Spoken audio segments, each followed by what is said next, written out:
일단 오늘은 상담 말고요. 간단하게 조금 여러분들이 아셨으면 하는 그런 기사라고 해야 되나? 최근 기사인데요. 중앙일보 기사네요. 62억 전세 사기 후 미 도피했다 송환된 40대 부부 구속 송치라는 기사입니다.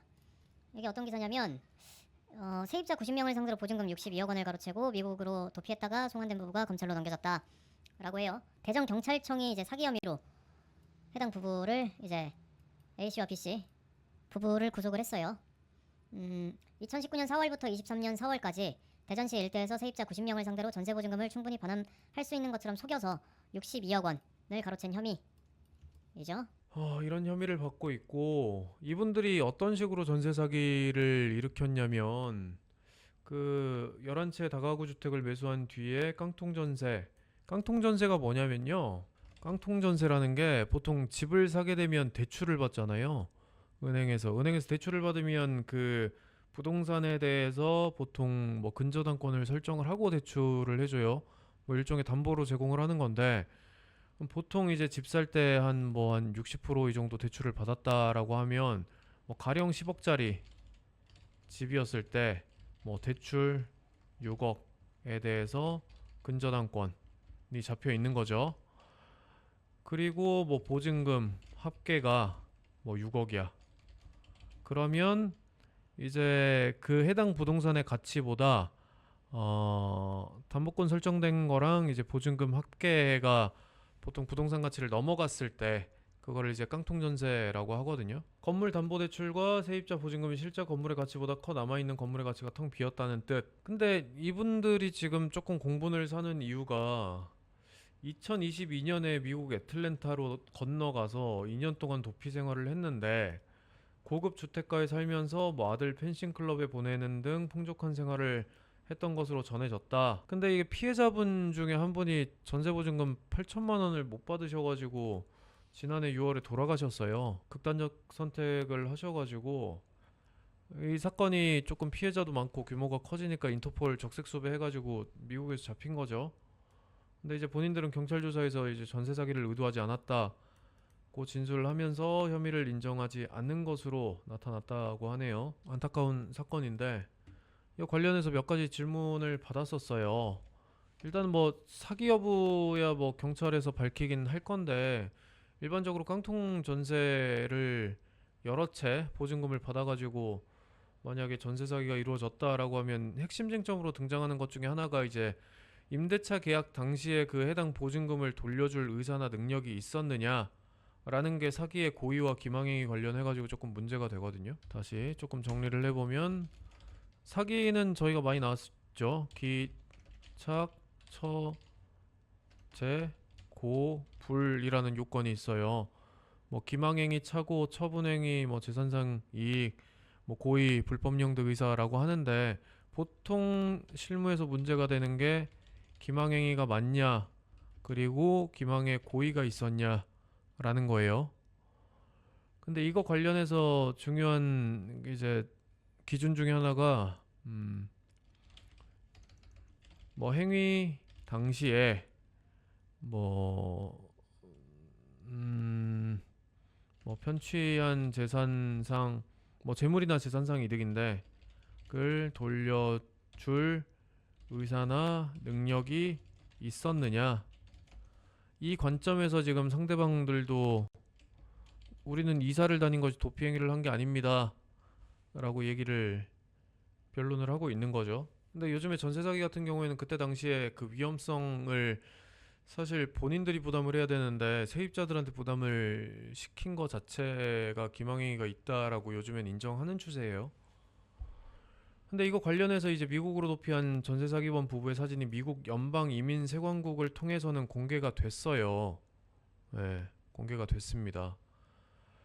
공개가 됐는데 이게 우리나라에서는 왜 모자이크 처리해가지고 보내느냐 라는 거에 대해서 조금 궁금증을 많이 가지시더라고요. 근데 이것도 관련 규정을 디테일하게 살펴보면 좋긴 한데 우리나라 같은 경우에는 강력범죄 같은 경우에는 신상을 공개를 하게 돼 있거든요. 신상 공개에 관한 법률에 따르면 공개를 하게 되어 있는데 그게 점점 확대가 되고 있는 추세긴 해요. 추세긴 한데 지금 경제범죄 같은 경우에는 신상공개 대상으로 안 들어가 있습니다. 안 들어가 있어서 우리나라에서는 그거를 공개를 했을 때 향후에 뭐 피의사실공표라든지 뭐 이런 혐의가 발생을 할 수가 있어서 공개를 못 하고 있는 측면들도 있어요. 이거는 사실 국회에서 조금 예, 공개를 해줬으면 좋겠는데 우리나라에서는 안 된다. 이것도 조금 열받는 일이죠.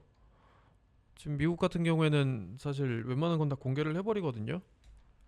근데 우리나라 같은 경우에는 뭐 개인정보 보호라든지 무죄 추정의 원칙이니까 사실 억울한 사람들은 공개 당했을 때 불이익이 클 수도 있어요. 그중에 비교 영향을 하는 건데 사실 신상공개위원회에서 공개를 할 수 있는 그 범위 자체에 해당이 안 되다 보니까 지금 이거 같은 경우에는 공개가 안 되고 있다. 경제범죄들도 사실 특히나 전세 사기 같은 경우에는 모르시고 계신 분들도 있잖아요. 본인이 전세 사기 피해자인지.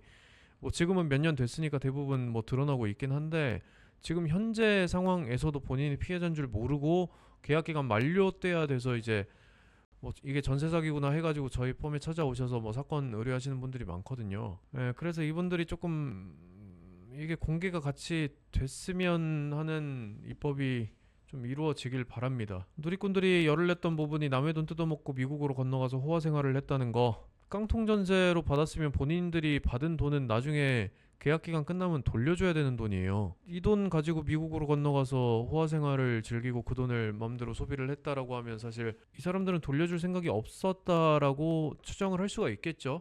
사람 일이 사실 항상 그렇게 준비가 되는 건 아니니까 보증금을 받고 나서 어쩔 수 없이 쓰고 나서 조금 늦게 돌려준 경우들도 간혹 있잖아요. 저희가 간혹 있는데 그 경우들 같은 경우는 사실 사후적으로 그런 일들을 뭐 예상하지 못했다라고 하면 뭐 사기로 의율할 수 없는 부분들이 있긴 하거든요. 뭐 예를 들어서 뭐 대출 만기가 돼가지고 갑자기 대출금 돌리느라 그거는 사실 예상을 했었어야 되는데 뭐 갑자기 누가 가족 중에 누가 뭐 교통사고를 당해가지고 급하게 수술비가 필요했다 뭐 이런 거 같은 경우에는 모를 수는 있죠. 이거는 사실 어느 정도 불강력이라고 봐야겠죠. 근데 지금 이분들이 미국으로 건너가가지고 호화 생활했다라는 거는 사실 남의 돈을 썼다는 거잖아요. 남의 돈을 썼다는 거니까 이게 사후적으로 봤을 때도 이 사람들이 그 계약 당시에 돌려줄 생각이 없었구나라는 거를 유추해 볼 수 있는 대목이죠. 이게 앞으로 어떤 수사 과정을 거칠 거냐 이제 혐의 관련해서 조금 나오는 건데 일단은 구속이 됐으니까 일반적으로 인터폴 적색 수배가 돼서 국내로 송환이 되면 이제 국내에서 인신 구속을 한 다음에 수사기관에서 이제 20일 동안 조사를 하게 돼요 일반적으로. 근데 10일 더 연장 가능한데 10일 더 연장하게 되면 총 30일이죠. 30일 동안 이분들에 대해서 조사를 합니다. 일단 적색수배 상태였다라고 하면 피해자들 진술은 어느 정도 많이 받아놓은 상태이기 때문에 사실 전세 사기 사건이 대부분 부인하는 게 나는 기망행위를 한 게 아니다.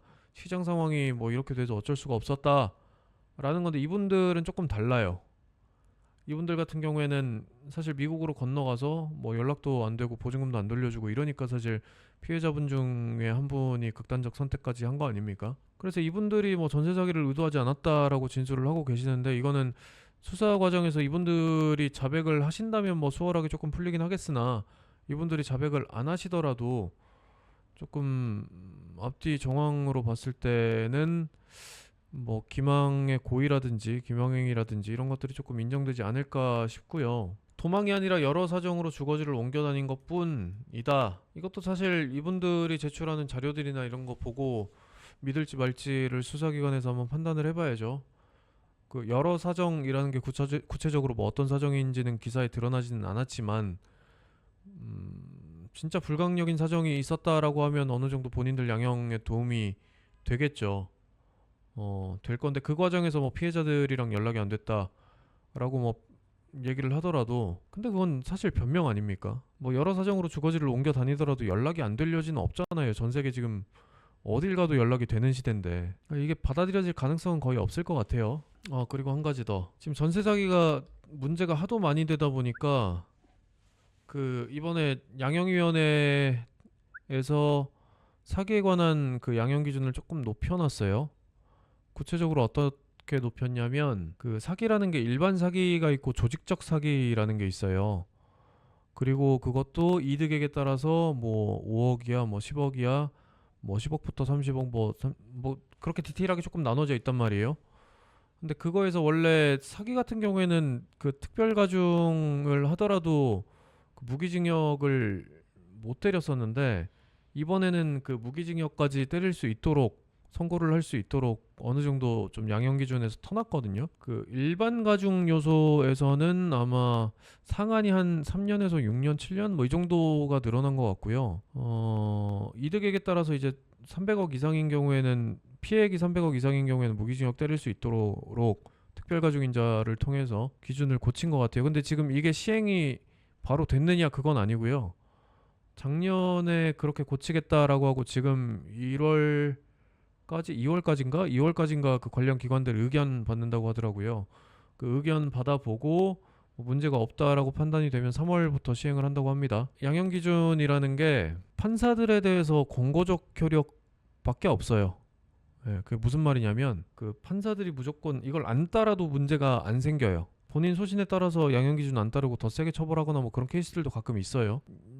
얘기가 양형 기준으로 빠지게 되면 제가 말이 좀 길어지는데 저는 양형 기준이 권고적 효력을 가질 게 아니라 조금 어느 정도 법적인 효력을 부여를 하든지 아니면 권고적 효력을만 줄 거면 그거에 대해서 조금 재량권을 좀 많이 열어두든지 사법부가 둘 중에 한 노선을 조금 명확하게 탔으면 좋겠는데 양형 기준 자체가 권고적 효력만 있는데도 불구하고 사실 판사님들이 대부분 따르거든요.